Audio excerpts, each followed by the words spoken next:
can't be gay or lesbian or bisexual or heterosexual unless you first define yourself as either a man or a woman, and secondly define the person you're with as either a man or a woman. The LGBTI grouping raises tricky questions for LGBT people as well, I think. Which trans and intersex people do you mean when you throw a T and an I at the end of your acronym? I'm assuming that you mean those trans and intersex people who also happen to be gay, lesbian or bisexual. But what about those who are staunchly heterosexual, who are happily married, who may even be homophobic? What about the 5-year-old gender questioning child and their very straight, very conservative parents? And what about the newborn intersex baby?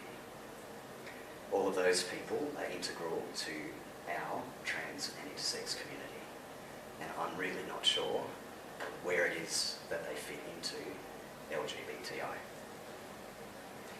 It's these tensions that exist within the very acronym itself that in and of themselves are a primary contributing factor to why inclusion is such a tricky thing to achieve. The grouping of LGBTI implies that there is commonality in the issues that affect us, and I think 20 years ago there probably was. But a lot of progress has been made on gay and lesbian issues over that time, and it means that the gap between our respective positions is getting wider and wider, and that the issues that we most care about are getting further and further apart. The grouping of LGBTI also implies that trans and intersex issues are included as an integral part of the work LGBTI organisations do. I'm wondering how many people here are aware of the Senate inquiry that took place just a couple of months ago on the involuntary and coerced sterilisation of people with disabilities. The scope of that inquiry also covered the treatment of intersex people, and it is undeniably the most important piece of work that has been done around intersex issues in this country ever. How many LGBTI organisations here made a submission to that inquiry? And I already know the answer to that. That inquiry received hundreds and hundreds of submissions from all around the country. But out of all the LGBTI organisations in Australia, they received only one.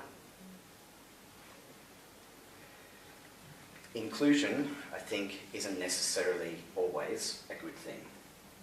When organisations call themselves LGBTI and then fail to engage with trans and intersex issues, it actually adds to our invisibility. The fact that the LGBTI umbrella so often makes trans and intersex people and issues invisible is a pretty fundamental barrier to increasing inclusion for us in any meaningful way. I see lots and lots of LGBTI organisations struggling to be more inclusive of trans and intersex people, struggling much more, in fact, than most mainstream organisations do. Because mainstream organisations have the luxury of being able to be inclusive without claiming to be, amongst other things, a trans and intersex organisation. When you call yourself LGBTI, that is in fact what you're saying your core business is. I think it's time to be really honest here. I think we've got to a point where the majority of trans and intersex people don't actually want to be LGBTI.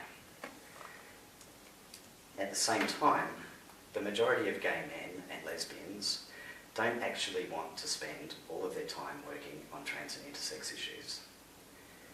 And that is actually completely okay, so long as we're honest and transparent about it. The problems come for all of us when we start pretending to represent or to work in areas that we don't really have the desire or the capacity to do well.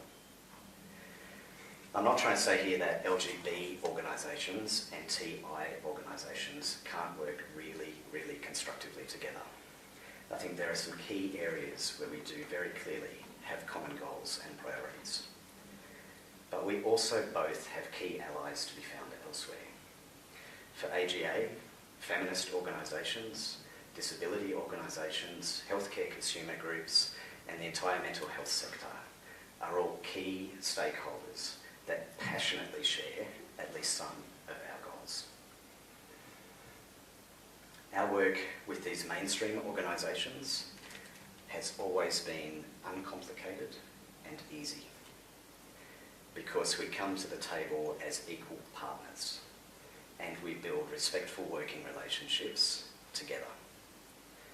There's a history within LGBTI that makes that collaborative work much harder than it actually needs to be. By being honest about our core work, the relationship that TI organisations have with LGB organisations could be so much more respectful, positive and productive. When people say the most important LGBTI issue is marriage equality, it really pisses me off. Because for trans and intersex people, it just isn't. We are dealing with issues about autonomy over our own bodies, about recognition of our own identities, about discrimination that affects 90% of our population, about mental health issues that result in 50% of trans people attempting suicide, and about social isolation of such magnitude that very few trans people are actually in relationships of any description anyway. But if someone was to say, the most important LGB issue is marriage equality, it wouldn't piss me off at all. I am, personally, actually deeply and passionately supportive of the marriage equality cause. By being honest about whose issue that actually is, it creates space for me to be supportive in a way that I just can't when it's touted as being the most important LGBTI issue. For organisations that focus on sexuality, there is a growing diversity of identities that seek inclusion.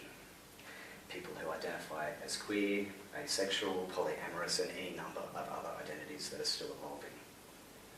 I think there is a challenge here, not just in responding to these new identities, but also in responding to the other kinds of diversity that currently exist within the LGBT community. Just a few days ago, I heard Joel talk about the stigma that people with mental health issues face from within the LGBT community. I have spoken to many people with disabilities who express similar experiences, and bisexual people have been raising these kind of issues for the last 20 years. I don't think the issue of trans and intersex inclusion is actually any different. The LGBT community can be inclusive of trans and intersex people without having to call itself LGBTI. In exactly the same way that the LGBT community can be inclusive of people with disabilities without having to call yourselves LGBTPWD.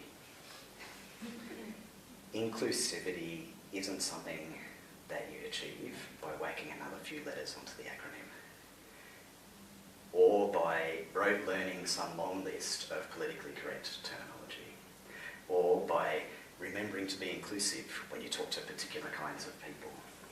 For it to work, it actually has to be a core value that underpins the way we do absolutely everything we do. You actually have to live it and breathe it to make it real.